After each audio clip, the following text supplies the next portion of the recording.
Bismillahirrahmanirrahim. Ada kekeliruan ibu-ibu ini sekarang. Apa itu? Dia ganti namanya bapaknya setelah menikah. Itu haram. Tak boleh itu. Ini kita ikut-ikut budaya Eropa. Misal, istri namanya Naurah, bapaknya namanya Nasrun. Bagusnya namanya Naura Nasrun.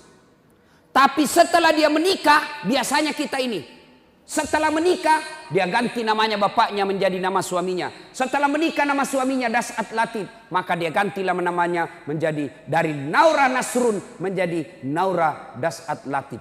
Haram. Bahkan hadis yang diriwayatkan oleh Muslim dijelaskan, laknat Allah bagi mereka yang mengganti nama bapaknya di belakangnya. Laknat Allah. Kenapa tidak boleh, Ustaz? Karena mengaburkan keturunan. Tidak ditahu.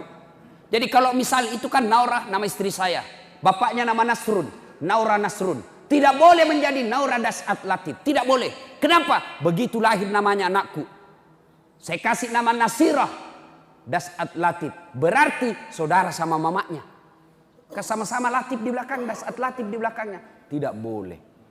Pernahkah Bapak dengar nama Khadijah diganti namanya di belakangnya Nabi Muhammad di belakang? Tidak. Khadijah tetap disebut Khadijah binti Khuwailid. Aisyah binti Abu Bakar Siddiq. Tidak boleh ganti-ganti nama suami itu. Boleh nama suami di belakang dengan catatan tambah kata. Misalnya Naura Nasrun, istrinya Das'at Latif. Boleh. Boleh. Jangan ikut-ikut, Pak. Nah, ibu bapak saudara-saudara sekalian, kasih nama yang baik. Yang kedua, kewajiban orang tua, cara mendidik anak, kewajiban yang kedua. Setelah kasih nama yang baik, yang kedua, didik. Didik.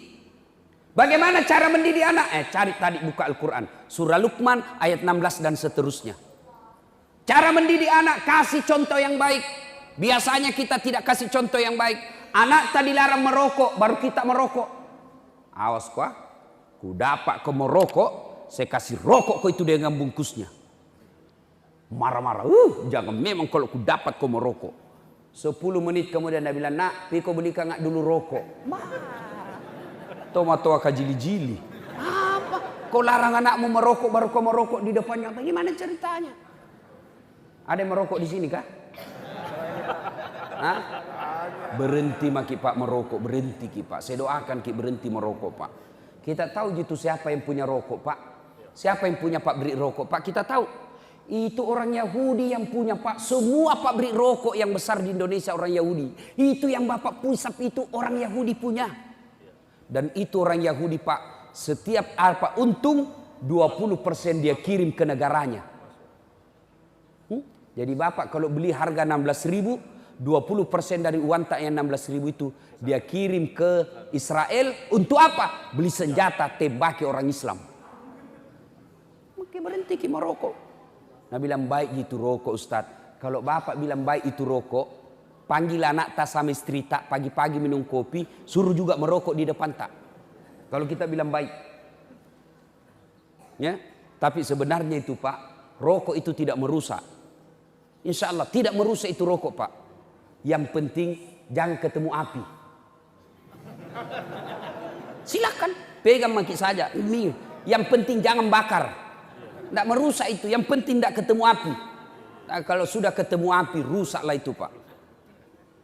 Ada lagi yang bilang tidak bisa Kak kalau tidak merokok Ustaz. Tidak jalan otakku. Bale-bale kok. Buktinya Ramadan jalan di otakmu. Berhentilah merokok Pak. Yang merokok tabung itu pembeli rokok Pak, pergi umroh sama Ustaz Das'at. Itu lebih manfaat daripada bakar. Tidak ada gunanya. Nah, satu didik anak. Nah, yang kedua maksud saya, tadi kewajiban orang tua kasih nama. 2, didik. Kasih contoh yang baik. Itu orang tua saya Bu, mamaku, dasarjana. Saya ingat betul Pak Bupati, waktu ku masih sekolah. Karena dulu di rumahku waktu saya SD SMP tidak ada lampu. Jadi hanya terbatas yang punya lampu di kampung. Maka saya pergi belajar kelompok. Apa yang terjadi kalau saya belajar kelompok? Itu mamaku na tunggui kak dibawa rumah. Padahal anaknya laki-laki. Kalau saya belajar dari jam 7 sudah isya sampai jam 9 dibawa rumahnya itu orang menunggu pak. Padahal anaknya laki-laki. Kita anak tak perempuan pergi les dibiarkan begitu saja. Begitulah cara mendidik anak. Yang ketiga, kewajiban orang tua. Berdosa kalau dia tidak lakukan. Kasih nama, didik. Yang ketiga, kasih makan. Soal makan jangan makin cemas. Tapi orang tua sekarang makannya dia anaknya nak cemaskan. Tidak nak cemaskan agamanya. Makan jangan makin cemas. Ada yang mati kelaparan di sini? Tidak ada. Selalu saya kasih contoh. Bapak tahu cicak? Tahu cicak? Apa namakan itu cicak? Apa? Nyamuk. Masuk akal enggak? Masuk akal cicak makan nyamuk? Satu terbang, satu di dinding. Bagaimana caranya? Enggak masuk akal. Tapi apa kata lagu? Lagu-lagu dulu. Cicak-cicak di dinding, diam-diam merayap datang. Cicak yang datang, nyamuk yang datang. Datang seekor nyamuk. Tidak nak bilang cicak lompat ke nyamuk. Tidak, jatuh kasihan kalau dia lompat. Cicak, nyamuk datang ke mulutnya. Hap, lalu ditangkap. Nyamuk itu pak, perintah Allah ya masuk ke perutnya. Masuk ke mulutnya cicak. Itu cicak, tidak sarjana. Tidak ada tanahnya, tidak pernah cemas soal rezeki. Allah yang ngatur. Maka bapak-bapak, ibu-ibu jangan makin cemas soal perutnya anak. Saya pak, kalau dilihat pekerjaannya bapakku tidak mungkin anaknya bisa sekolah tinggi-tinggi. Petani penggarap, sawahnya orang dia kerja pak. Tahu kan bapak namanya petani penggarap? Sawahnya orang dikerja, naik 5 karung, 4 karung untuk yang punya sawah, 1 karung untuk bapakku. 14 anaknya. Masuk akal enggak? Yang heran bagus itu kalau banyak anak. 14. Bayangkan kalau 14. Mamaku sekarang tiap bulan 14 juta dia terima 1 bulan. Dari mana? Dari semua anaknya yang 14. 1 juta 1 orang. Nah bilang mamaku sekarang coba ku tahu dulu begini ku tambahi anakku. Sekarang kita 1 ji anaknya, 2 anak, 1 tenggelam, 1 nagigi buaya, habis nih. Coba kalau 14, 1 jadi bupati, 1 jadi sekda, 2 jadi anggota DPR, 4 jadi kontraktor, 2 jadi penghafal Quran, 1 jadi mubalik. Enaknya bapak hidup. Ya bapak. Jangan pikir ini makan, bikin saja pak. Kasih banyak. Nah bilang sudah upgrade nih mesin ustaz. Turun mesin mie ibu di rumah, pakai mesin baru.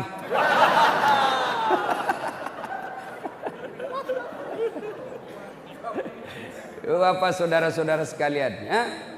Nah, didik, ya. Bapak saudara-saudara sekalian, yang keempat, kalau mau mendidik anak yang paling penting doakan. Karena tanpa hidayah tidak dapat kita anak yang baik. Anak Nabi kalau tidak dapat hidayah, Nabi Nuh, anaknya Nabi tanpa dapat hidayah tidak. Maka mintalah kepada Allah. Doa meminta anak yang soleh itu pendek sekali. Hafal baik-baik pak, catat ini di HP tak. Doanya, Rabbi habli minas solihin.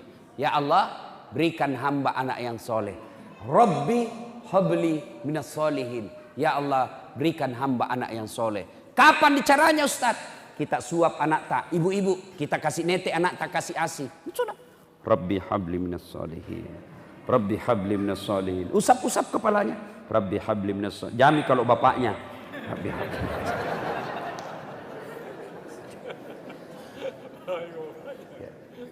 Makan anak tak suap, disuap anak tak doakan lagi. Rabbi habli minas solihin. Mama kau nak mama. Rabbi habli minas solihin. Doakan. Di mandi anak tak disampoi. Rabbi habli minas solihin. Mau pergi sekolah peluk, bisik di telinganya. Rabbi habli minas solihin.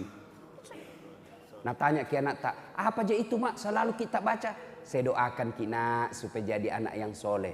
Ini biasa kita orang tua tidak mau ki sama anaknya. Sama anaknya tetangga. Mana mama tak nak. Itu sama anaknya orang. Sama anak tak. Mana kok? sama anaknya sendiri kasar. Nah, Rabbi habli minas sholihin. Saya doakan kita supaya kita beriman, soleha, soleh. Sampai di sekolah diajak bolos sama temannya. Ayo bolos. Apa nak bilang anak tanda deh. Nak doakan nggak tadi mamaku anak soleh. Ada kemanakanku pak. Sudah mau maghrib masih main bola. SD. Sepanggil Patur. Sudah mi. Ayo masuk ke masjid.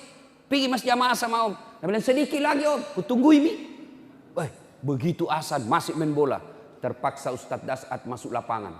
Saya bisik telinganya. Rabbi habli minas sholihin. Langsung menangis pak, menangis. Heran semua orang lihat, jago na pak Ustaz. Nggak bisik jika manakannya na menangis. Dia tidak tahu telinganya saya bisik, tanganku dibawa makan jiki. Artinya apa? Kalau anak tak salah, kasih hukuman.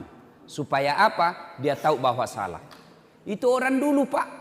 Kita orang tua tak kalau salah, na bebak mimatoki pak, na pukul ki. Saya pernah diikat di tiang rumah, diikat kak di tiang rumah, baru dikasih kapas sini telingaku, sama hidung, sedikit. Apa? Baru bapakku ambil sarang arella. Semut-semut yang ngam itu dari pohon-pohon yang besar, bukan semut kecil. Kalau semut kecil pak bahaya. Yang semut yang besar-besar itu, dia gugurkan itu di atas kepalaku pak. Kenapa? Saya didapat tidak sholat Jumat. Coba, saya pernah dilomboki mulutku. Lombok besar bukan lombok kecil. Karena kalau lombok kecil pedis sekali. Itu mamaku itu lombok besar. Nak cobek, sudah itu nak ambil, nak simpan di mulutku. Kenapa? Saya didapat sebut alat kelamin perempuan. Majak simpan. Coba, tuh ibu-ibu dulu. Coba ke. Sekarang anak tak salah. Biasa, enggak apa-apa ji. Akhirnya terbiasa salah. Minta HP, enggak mau bapaknya kasih. Langsung datang mamanya. Kasih mi, apa gunamu jadi camat? Banyak nawamu setengah mati kau cari uang urus rakyat. Ada camat di sini? Minta maaf pak camat, bukan kita. Camat lain. Setengah mati kau di... Enggak mungkin pak bupati ku sebut. Enggak, takut pak camatmu saja. Coba bayangkan. Marah mamanya. Kasih mi. Banyaknya wamun tidak bisa belikan ni. Kasih susah saja. Beli kami saja. Daripada nak kasih susah ki. Jangan ki jadi istri kalau tidak mau ki susah. Kalau tidak mau ki susah ibu jadi gasturi ki. Jadi gadis tua Republik Indonesia. Memang harus susah namanya orang tua. Pak bu. Itu orang tua dulu cara didik anak. Belum tentu tidak ada sekolahnya lalu tidak contoh. Jangan. Banyak cara mendidik anak orang tua dulu yang sekarang mesti kita contoh. Apa itu Ustaz? Satu, lihat orang tua dulu. Kalau anaknya mau pergi main, apa nak bilang? Pergi aku main, bawa edekmu. Tiwi andrimu, kalau nangis adekmu kau kupukul. Akhirnya apa? Kita saling membela bersaudara. Dulu satu tempat tidur, 4 di atas. Apa tujuannya? Ada jadi intel. Mak, pacaran nih kakakku. Kenapa kau tahu? Ku dapat suratnya. Karena kita satu tempat tidur, ditahu. Coba maki. Dulu kalau kita makan jelas jadwalnya. Makan pagi, makan siang, makan malam. Tidak boleh makan sendiri-sendiri. Makan kita sama-sama. Pada saat kita makan, ibu bapak nasihati kita dalam bahasa Bugis. Nah, Andre makasih kesina. Ajak musesai. Itu orang tua-tua dulu. Sekarang anak-anak kita makan apa? Ambil nasi, ambil ikan, ambil sayur, masuk di kamar masing-masing. Itu tidak bagus itu. Orang tua dulu. Coba orang tua dulu. Kalau kita minta uang, langsung nak kasih. Tidak. Apa? Isi kobak mandi dulu. Pelko dulu itu tangga, baru dikasih. Untuk apa? Mengajar anak kita bahwa cari uang itu tidak gampang. Itu orang tua dulu pak. Sekarang mulai hilang semua. Satu anak satu kamar, satu anak satu TV, satu anak satu handphone. Akhirnya sampai di rumahnya tidak pernah ketemu saudara. Masuk di rumah masing-masing pakai handphonenya, tidak pernah ketemu saudaranya. Sampai di dalam video call sama temannya, dia teleponlah temannya. Apa nak bilang cowoknya? Kasih kau pakai kau apa itu headset supaya tidak dengar mamamu di kamar. Nabi bilang cowoknya dari sebelah video call, lihat ke bedek kasih luar lidata. Sedikit lagi turun leher tak? Ya, cek depi, buka sedikit. Akhirnya apa? anak tak terbiasa pornografi, ketemu hamil anak tak. Kita gagal mendidik anak. Tidak semua yang dulu-dulu itu jelek. Dulu-dulu itu mendidik anaknya tidak ada sekolahnya, tapi anaknya bisa jadi sukses. Kenapa kita sekarang gajinya suami tak jelas, ada mobil dinasnya, ada rumahnya baik, ada pengawal-pengawalnya. Kenapa kita tidak bisa mendidik anak kita? Nah, ini perlu kita evaluasi, renungkan kembali. Ibu bapak saudara-saudara sekalian, inilah saja tausiah kita pada taklim kita kali ini. Mudah-mudahan ada manfaat.